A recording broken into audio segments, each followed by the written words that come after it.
Joe Musso in studio alongside Bryant McFadden and Emory Hunt. And fellas, wow.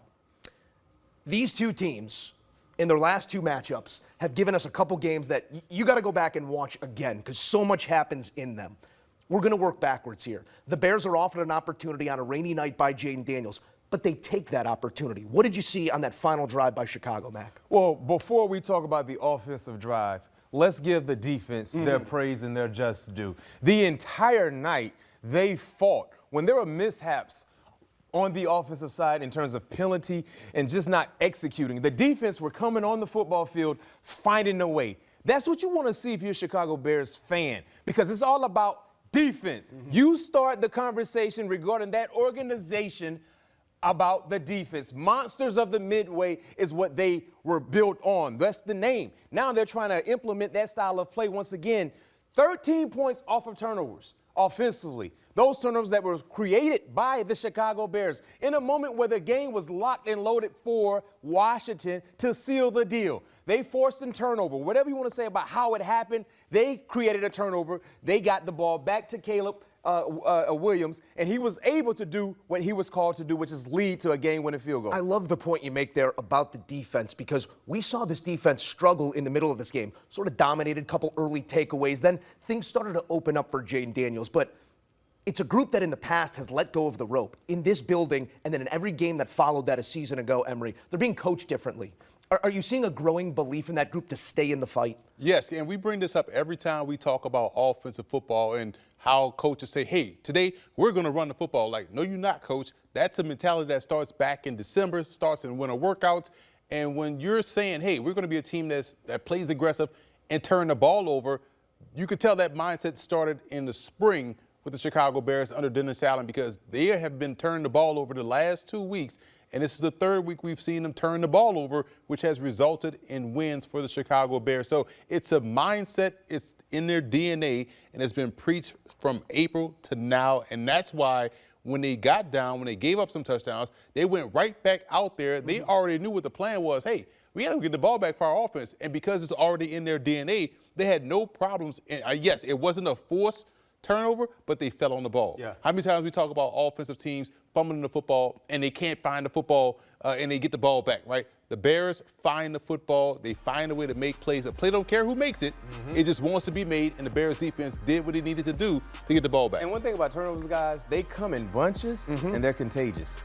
Once you get that rhythm, it happens weekly. Yep. It just happens, and that's what they're creating now in Chicago, and that's a very, very good sign for Dennis Allen and his defensive group. Dennis Allen said his standard is 3 takeaways a game. That's exactly what they get, and they needed every last one of them. Again, Mac, Yes, 13 points off those turnovers. But I see a smiling heart on Emory Hunt as it is running back night in the NFL. You said really pregame, you're going to be the last man standing for DeAndre Swift. And did that man stand up and play in this game? The leading rusher and receiver for the Bears. Where did the game open up or come to him? When you get consistent carries as a tailback, it's called getting into a running back groove. And you saw him start to feel it in terms of the run game. He started to feel what the defense was doing. He was anticipating how they were trying to game plan for him and game plan for the run game, and he was able to counter off of that. And once he got into the groove, the vision was always there. The wiggle has always been there, and you saw him understand situational football. That, to me, is where I thought he stood out the most. This last drive, getting down on the ground right there, that was a smart heads-up play. Then they give the ball to him again, knowing they're going to run the football, and you still can't stop because I got the Mario star, I got the glow, I'm Bruce Leroy, I am knocking this thing out the park. I wanted to give it to him again so that way he can close out this ball game with a game-winning touchdown, but I love how he was able to lock in a critical moment, a situational football, play well, feel it like you're supposed to. And this is why I always say give running backs consistent carries, because they can start to feel what the defense is going to do. They can start to, anticipate, thrive. And when you have that talent on top of being able to feel it, like we saw him do it tonight, in the sloppy field with the misty rain, we talked about this pregame, this is the worst type of weather because the ball gets slick. I'd rather be a pouring rainstorm as opposed to what they had tonight, because now you see the ball was all on the ground, but he didn't fumble, he locked in, he was outstanding tonight, and a big reason why they won this game. Don't ever let them say that boy can't play. I can tell you this much. I'm okay in seeing this offensive mindset for Chicago. Run the football, play good defense. That's okay. Yeah. That's okay to orchestrate when you're trying to win ball games. And to your point, that's been an issue for Washington defensively, stopping opposing offenses' rushing attack. So exploit the matchup in your favor. And to your point, the traction was a bit of an issue, but not for DeAndre Swift. Boy, he was out there skating. It was like it was a clear day in terms of his traction and his ability to cut precisely while running full speed. He was the guy that got everything going and kept everything going, not just in the running game, but the willingness to stay up on that flat route that he caught. Usually that's a 7 or 8 yard gain. He was determined to stay up. And, of course, the defensive back not bringing his arms, DeAndre ran through that tackle for a huge touchdown reception. So to your point, for some reason coming into this ball game, the volume wasn't there. But I can tell you this much, moving forward, you're not going to question will he get the opportunities. He's going to get his totes, and if that's the case, he probably will give you sound production like he did tonight. We said coming into this game what we understood of these two teams is the Bears might struggle to run it against this run defense tonight. Not the case. No. We also said that the Commanders might have their way on the ground with this Bears rush defense. Not the case. Could it get going? Could it get it into flow? 3.6 yards a carry for Ja'Cory Krosky-Merritt, 17 for 61. We see Jaden Daniels affect the game with his legs also in this one. But I want to go broader here on Washington, not to suggest that a fate waits for them as the one did for the Bears a year ago, but this is a game that ends in an odd way for a team. Are they equipped to withstand this type of loss and move forward? Because there are questions across this roster of the explosivity down the field. We didn't see that also a rainy night. You take a look at the schedule and what's out in front of them, Mac. How does this loss affect Washington moving forward? It's a tough situation because this is a game they should have won. Chicago tried to give this game to Washington.